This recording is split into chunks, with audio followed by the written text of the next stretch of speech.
তৃণমূল বিজেপির নমিনেশনকে কেন্দ্র করে উত্তপ্ত বিষ্ণুপুর। বৃহস্পতিবার বিজেপি নমিনেশনকে কেন্দ্র করে তৃণমূলের পক্ষ থেকে স্লোগান ঘিরে রাজনৈতিক বিতর্ক তুঙ্গে। একদিকে বিজেপির কর্মী সমর্থকেরা জয় শ্রীরাম স্লোগান দিতে থাকেন, আর অন্যদিকে জয় বাংলা স্লোগান দেন তৃণমূলের কর্মী সমর্থকরা।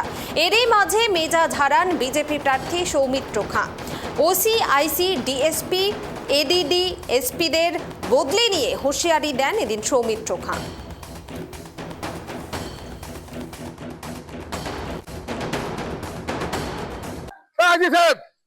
এটা কি হচ্ছে? ওদের ঢুকতে দিচ্ছে না। এটা কি হচ্ছে? আপনার ওটা দেখতে দিচ্ছে না। 12 কোটি লোকটা আপনি বলে দিন।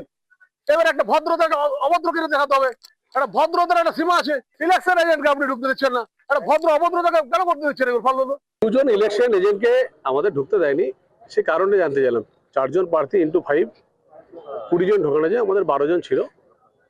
আর দেখলাম তৃণমূলের এক নেতা ভেতরে ঢুকে এই কাগজ দেখাচ্ছে, ওই কাগজ দেখাচ্ছে।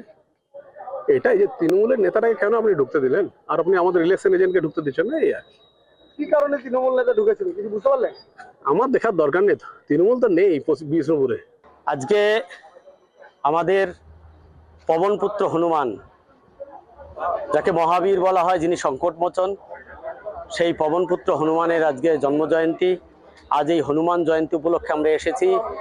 তাই এই অপশক্তিকে সরানোর জন্য এই পবনপুত্রের যে উনি মহাবীর, ওনার শক্তি, মহাশক্তির প্রয়োজন, তাই আমরা ওনাকে সঙ্গে নিয়ে এখানে এসেছি। প্রণাম করেছি একটা কারণে, 5 বছর এই উপরে যারা অফিসাররা ছিলেন আমাদের ফোন রিসিভ করেননি, আমাদের এখানে ঢুকতে দেননি। এই আজকে প্রণাম করলাম। 4 তারিখে রেজাল্টের পর এই অফিসে বসে আমরা মিটিং করব, সব করব, তার সূচনা করলাম আজকে।